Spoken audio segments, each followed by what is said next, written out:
السلام علیکم ورحمۃ اللہ وبرکاتہ۔ بسم اللہ الرحمن الرحیم، والصلاة والسلام علی رسولہ الکریم وعلی آلہ وصحبہ اجمعین، اما بعد۔ خواتین و حضرات، مختصر درس حدیث کی نشست کے ساتھ خلیق الرحمن آپ سے مخاطب ہے۔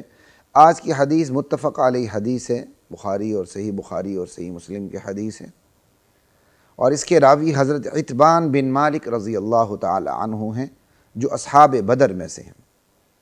فرماتے ہیں کہ وہ رسول کریم صلی اللہ علیہ وسلم کی خدمت میں حاضر ہوئے، یعنی عتبان بن مالک نبی کریم صلی اللہ علیہ وسلم کی خدمت میں حاضر ہوئے اور عرض کیا کہ یا رسول اللہ، قد انکرت بصری، میری بینائی کمزور ہو چکی ہے، وانا اصلی لقومی، اور میں اپنی قوم کو نماز کی امامت کرواتا ہوں۔ اللہ اکبر۔ اور فَإِذَا كَانَتِ الْأَمْطَارُ، جب بارشیں ہوتی ہیں تو سَالَ الْوَادِي بَيْنِي وَبَيْنَهُمْ، تو میرے اور میرے جو مقتدی ہیں ان کے درمیان جو وادی ہے وہ پانی سے بھر جاتی ہے، یعنی بارش کا پانی پہاڑی جیسے وادیوں میں ہوتا ہے۔ اب ان کا ایک گھر اس طرف ہے، دوسری طرف انہوں نے جا کے نماز پڑھانی ہے، تو جہاں جانا ہے درمیان میں وادی ہے، جیسے کشمیر میں بھی نالے ہوتے ہیں، گلگت میں بھی نالے ہوتے ہیں، بارش ہوئی وہ نالے بھر جاتے ہیں پانی سے، کراس کرنا مشکل ہوتا ہے۔ اچھا، یعنی میری اور جو میری قوم کے درمیان جو وادی ہے وہ پانی سے بھر جاتی ہے، پانی بہنے لگتا ہے، یعنی وادی بہنے لگتی ہے، مطلب وادی کے اندر پانی بہنے لگتا ہے۔ ٹھیک ہے جی؟ تو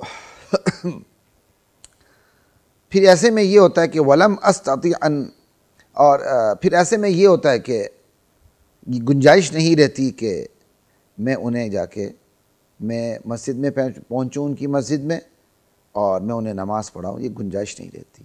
تو یا رسول اللہ، میری تمنا یہ ہے کہ آپ میرے گھر تشریف لائیں اور میرے گھر میں نماز پڑھیں، جہاں آپ نماز پڑھیں گے اس جگہ کو میں اپنے لیے جائے نماز بنا لوں گا، وہاں میں نماز پڑھا کروں گا۔ اللہ اکبر۔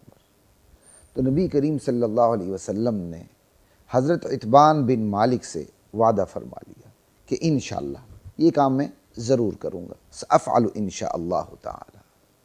اللہ اکبر۔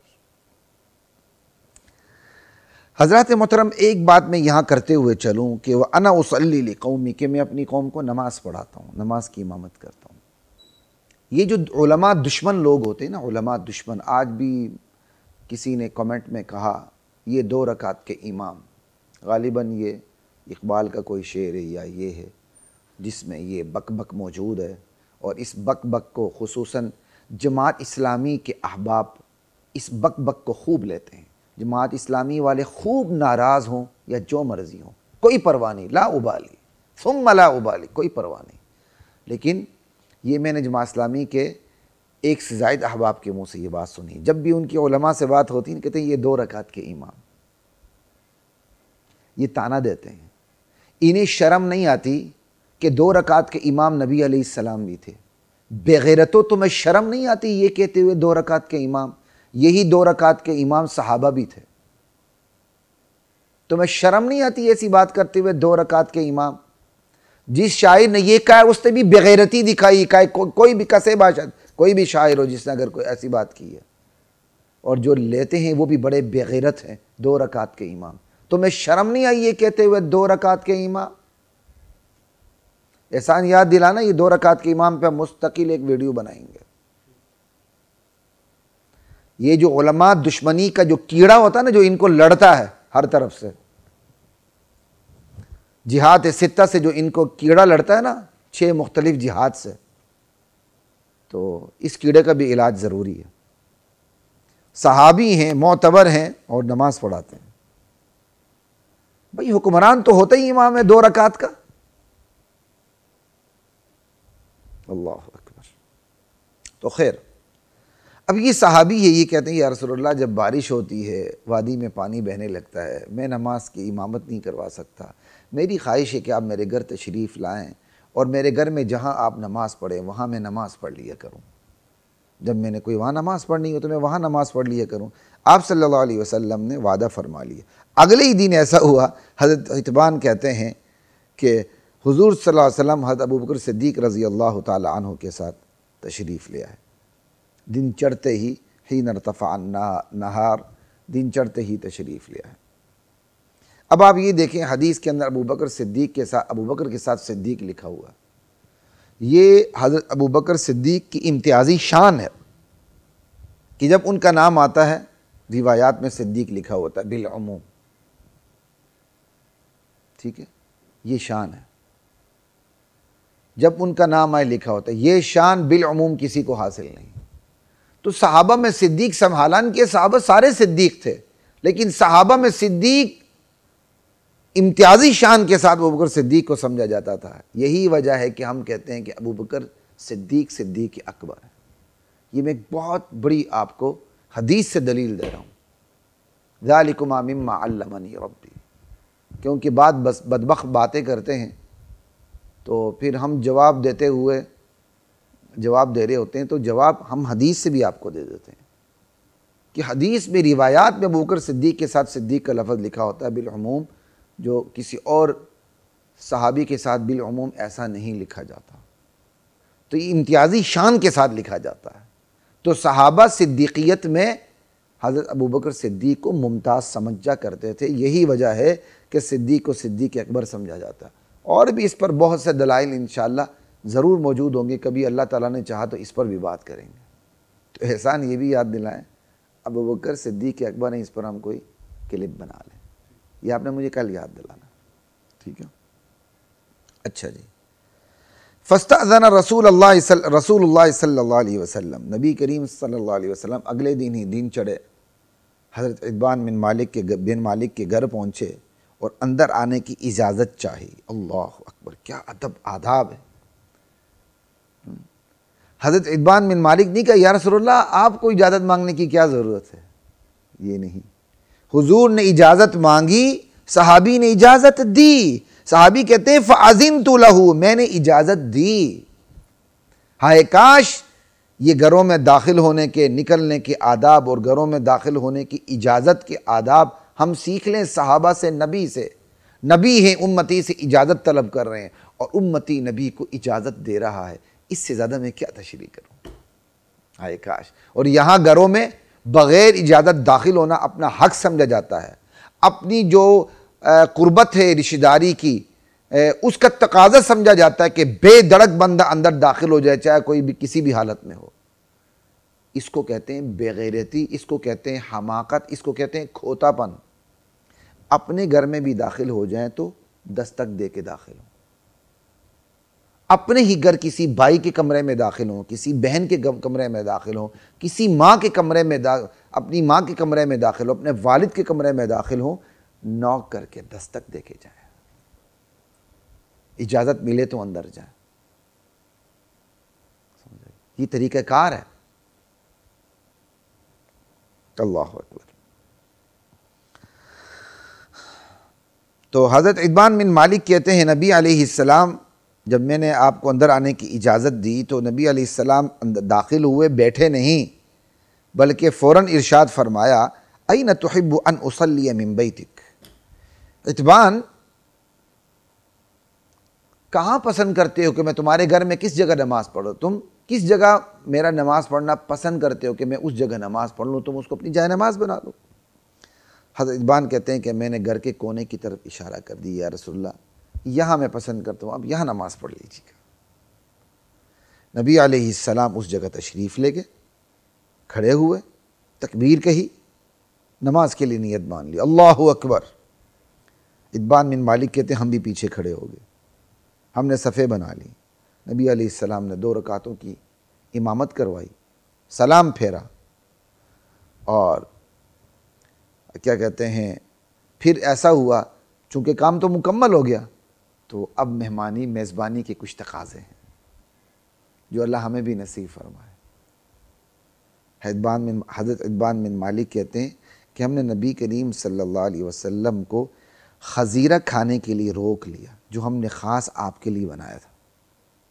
خزیرہ کہتے ہیں گوشت، پانی اور آٹے کو کو کے ملاپ سے ایک کھانا تیار ہوتا ہے، اس کو کہہ دیتے ہیں۔ بعض لوگوں نے اس کا ترجمہ حلیم سے کیا ہے، میں اس کو مناسب ترجمہ نہیں سمجھتا۔ خزیرہ کو خزیرہ ہی لکھیں، کہیں یہ خزیر لکھا ہوا کہیں خزیرہ لکھا ہوا، ایک ہی چیز ہے، ٹھیک ہے۔ بہرحال اب آپ صلی اللہ علیہ وسلم کھانے کے لیے روکے، دیکھیں نا، میزبان ہے اور مہمانوں کی تواضع ہو رہی ہے، کیا کمال کی بات ہے۔ یہ بھی ادب آداب ہم نے نبی سے سیکھنے ہیں، صحابہ سے سیکھنے ہیں، کہ آپ کے گھر کوئی آتا ہے، اپنی ہمت استطاعت اور وقت کے مطابق ان کی مہمانی کیجیے گا، ان کی میزبانی کریں۔ مہمان کی میزبانی کرنا یہ سنت رسول ہے، حکم خداوندی ہے۔ یہ نہیں کوئی پجیروں پہ آ جائے، کچھ بھی نہ لگتا ہو تو مرغی کے روسٹ کھلائیں، کوئی غریب دھوتی پہن کے آئے، سائیکل پر آئے، کھانے کے ٹائم چائے کا پوچھیں اور چائے پر بھی وہ نہ کرے، ہاں بس ٹھیک ہے، آئندہ آپ آئیں گے نا ضرور ہمارے پاس چائے پینا۔ بس کیا تبصرہ کروں۔ بہرحال آداب میزبانی مہمانی نبوت اور اصحاب نبوت سے سیکھیے گا۔ اللہ ہمیں عمل کی توفیق عطا فرمائے۔ آگے چلتے ہیں۔ اب محلے میں پتہ چل گیا نبی علیہ السلام ہمارے محلے میں تشریف لائیں، تو محلے میں جو صحابہ تھے وہ جمع ہو گئے، اسی گھر کے اندر جمع ہو گئے۔ کتنی بڑی بات ہے۔ اس کا مطلب کہ استطاعت کے مطابق اتنی گنجائش ہونی چاہیے کہ آپ کے پاس لوگ آئیں تو آپ انہیں اپنے گھر میں بٹھا سکیں۔ استطاعت اگر ہے تو اچھی بات ہے۔ تو وہاں لوگ جمع ہو گئے۔ اب وہ جو لوگ جمع ہو گئے صحابہ تھے، تو وہ جو محلے دار صحابہ تھے انہی میں سے ایک نے کہا، فقال قائل منہم این مالک بن الدخشن، ایک صحابی کا نام لیا، کہا مالک بن دخشن کہاں ہے؟ تو جواب دینے والے نے جواب دیا، انہی میں سے جو محلے دار جمع ہوئے تھے، ایک نے سوال کیا مالک بن دخشن کہاں ہے؟ اور اسی مجمع میں سے ایک نے جواب دیا، وہ تو منافق ہے، ذالک منافق لا يحب اللہ ورسولہ، وہ تو اللہ اور اس کے رسول سے محبت نہیں رکھتا۔ فقال رسول اللہ صلی اللہ علیہ وسلم، ایسے میں رسول کریم صلی اللہ علیہ وسلم نے ارشاد فرمایا، لا تقل ذاک، مت کہو ایسا، الا تراہ قد قال لا الہ الا اللہ یرید بذالک وجہ اللہ، کیا تم نہیں دیکھتے کہ اس نے لا الہ الا اللہ کہا ہے، خالص اللہ کی رضا کی خاطر، اخلاص کے ساتھ لا الہ الا اللہ کہا ہے۔ یہ نظریے کی قیمت ہے، یہ ہے توحید کی قیمت، سمجھائیے کہ اس نے لا الہ الا اللہ کہا۔ تو جس نے ان کو منافق کہا تھا اس نے جواب دیا کہ اللہ اور اس کے رسول بہتر جانتے ہیں، ہم تو انہیں دیکھتے ہیں مالک بن دخشن کو کہ ان کی توجہات، ان کی توجہ، ان کا رخ اور ان کی خیرخواہی منافقین کے ساتھ ہوتی ہے۔ قال رسول اللہ صلی اللہ علیہ وسلم، ایسے میں رسول کریم صلی اللہ علیہ وسلم نے ارشاد فرمایا، فإن اللہ عز وجل قد حرم علی النار من قال لا الہ الا اللہ یبتغی بذلک وجہ اللہ، اللہ عز وجل نے جہنم کی آگ اس شخص پر حرام کر دی ہے جو صدق دل کے ساتھ اللہ کی رضا کی خاطر لا الہ الا اللہ کہہ دیتا ہے، اللہ نے اس پر جہنم کی آگ حرام کر دی۔ حضرات محترم، اب اس حدیث کی تھوڑی سی میں تشریح آپ کے سامنے رکھ دیتا ہوں۔ جس صحابی کو صحابی نے منافق کہا کہ یہ تو منافق ہے، مالک بن دخشن تو منافق ہے، حالانکہ وہ منافق نہیں تھے، منافق کہا، اس کی وجہ صحابی جنہوں نے منافق کہا انہوں نے منافق کہنے کی وجہ یہ بیان کی کہ ان کا اٹھنا بیٹھنا، یہ خیرخواہی، ان کی توجہات منافقین کے ساتھ ہیں، یہ ذرا اپنا رخ منافقین کی طرف رکھتے ہیں، میل جول ہے، یہ وجہ بیان کی۔ سب سے پہلے ایک بات کو سمجھ لیں، وہ کیا ہے؟ وہ یہ صحابہ کا ایمان اتنا قوی تھا، صحابہ الولا والبراء پر اتنا عمل کرتے تھے، الولا والبراء اہل ایمان کے ساتھ محبت اور اہل کفر و شرک کے ساتھ شدید قسم کی بغض، نفرت اور عداوت۔ ہاں انہیں ہمدردی کے تحت تبلیغ ضرور کی جائے گی، لیکن ان کے کفر کی وجہ سے ان کے ساتھ عداوت رکھی جائے گی۔ یہ بات یاد رکھیں۔ کہتے ہیں جی کافر کے ساتھ نفرت ہوگی تو آپ اس کو تبلیغ کیسے کریں گے؟ یہ عقلی ڈھکوسلے ایک طرف رکھ دیں۔ کیا ابراہیم علیہ السلام کی بات آپ کو نظر نہیں آتی؟ وَبَدَا بَيْنَنَا وَبَيْنَكُمُ الْعَدَاوَةُ وَالْبَغْضَاءُ، وہ اپنی قوم سے کہہ رہے ہیں تمہارے اور ہمارے درمیان بغض آ چکا ہے، بیر آ چکا ہے، اس کے باوجود قوم کو تبلیغ کر رہے ہیں کہ آ جاؤ، ایمان پر آ جاؤ، یہ بغض ختم ہو جائے گا۔ عقلی ڈھکوسلے ایک طرف رکھا کریں۔ اللہ کی وجہ سے جو محبت ہوتی ہے، اللہ کی وجہ سے جو نفرت ہوتی ہے، وہ دعوت و تبلیغ سے نہیں روکتی۔ ذاتیات کی بنیاد پر کسی سے کوئی نفرت ہوتی ہے، وہ دعوت و تبلیغ سے روک دیتی ہے۔ آپ کے کمرے میں گندگی ہوتی ہے، آپ کو سخت بو آتی ہے، آپ کو پتہ چل جاتا ہے میرے کمرے میں انسانی غلاظت پڑی ہوئی ہے، عام کسی جانور کا گوبر بھی نہیں پڑا ہوا، آپ کو شدید کوفت ہوتی ہے، آپ کو نفرت ہوتی ہے، لیکن یہ کوفت، یہ نفرت، یہ تکلیف آپ کو بیٹھنے نہیں دیتی، بلکہ اس گن کو صاف کرنے پر مجبور کر دیتی ہے۔ بالکل اسی طرح شرک اور کفر کی نجاست کی وجہ سے مشرک اور کافر نجس ہو چکا ہے، اس سے شدید کوفت ہوتی ہے، بندے مومن کو نفرت ہوتی ہے، لیکن اس نفرت کا تقاضا کیا ہوتا ہے؟ جتنی نفرت ہوتی ہے بندے مومن کی تبلیغ اتنی ہی زیادہ پرزور ہو جاتی ہے، تاکہ اس کے اندر سے نجاست کی گندگی نکلے اور ہماری کوفت بھی ختم ہو اور یہ بھی جہنم کے ابدی عذاب سے بچے۔ کوئی سمجھ آ گئی ہوگی بات آپ کو؟ اس لیے ادھر ادھر کے موسمی مولویوں کے پیچھے نہ جائیں۔ کافر سے نفرت ہوگی تو ہم دعوت کیسے دیں گے؟ جس اللہ نے ابراہیم علیہ السلام کو کہا قد کانت لکم اسوۃ حسنۃ فی ابراہیم والذین معہ، جس اللہ نے ابراہیم اور ان کے ماننے والوں کی زندگی میرے اور آپ کے لیے نمونہ عمل بنائی، اسی اللہ نے اگلی آیت میں کہہ دیے کہ ابراہیم کی زندگی یہ تھی کہ انہوں نے اپنی قوم سے کہا تھا کہ مجھے تم سے بغض اور عداوت۔ کیوں نہیں سمجھ آتی ہمیں یہ بات؟ دراصل اس قوم میں جو سب سے بڑی تبدیلی آئی وہ نظریاتی بحران کی آئی ہے۔ یہ قوم نظریاتی بحران میں مبتلا ہو چکی ہے۔ اس قوم کے نزدیک کتے کو پانی پلانے کی تو قیمت ہے، لیکن لا الہ الا اللہ کی بنیاد پر عقیدہ اپنی قیمت کھو چکا ہے اس قوم کے نزدیک۔ لا الہ الا اللہ۔ تو یہ جو غیرت ایمانی ہے نا، یہ اللہ کے رسول نے صحابہ پر اتنی محنت کی تھی کہ نبی سے وہ غیرت ایمانی چلتی ہوئی، اثر انداز ہوتی ہوئی، نچلے درجے تک جو صحابی تھا اس تک بھی منتقل ہو چکی تھی۔ ایک ایک فرد صحابی غیرت ایمانی میں بے مثال تھا اور معیار تھا آنے والی امت کے لیے۔ یہی وجہ ہے کہ صحابہ میں سے کسی کے اندر بھی کسی وجہ سے بھی اگر یہ خلا نظر آتا کہ وہ منافقین کے ساتھ اس کا اٹھنا بیٹھنا شروع ہو چکا ہے، دیگر صحابہ برداشت نہیں کرتے تھے اور ان کے اس عمل کو منافقت سے تعبیر کر دیتے تھے۔ یہی وجہ ہے کہ صحابی مالک بن دخشن کو منافق کہنے صرف اس بنیاد پر کہ ان کی اٹھک بیٹھک منافقین سے شروع ہو چکی ہے، حالانکہ ان کی جو اٹھک بیٹھک ہے اس کی کوئی وجہ بھی ہو سکتی ہے۔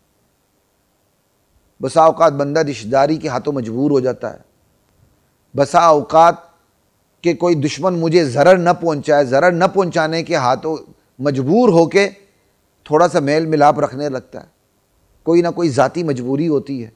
یہ بھی ہو سکتا ہے کہ مالک بن دخشن نے ان کو دعوت و تبلیغ کی نیت سے اپنا ذرا لہجہ نرم رکھا ہو، میل جول رکھنا شروع کر دیا ہو، بہرحال کوئی بھی وجہ ہو سکتی ہے، واللہ علم کون سی وجہ تھی، لیکن مالک بن دخشن نے چونکہ تھوڑا سا میل جول رکھا منافقین کے ساتھ، دیگر صحابہ نے برداشت نہیں کی اور ایک صحابی نے اتنا بڑا فتویٰ لگا دیا۔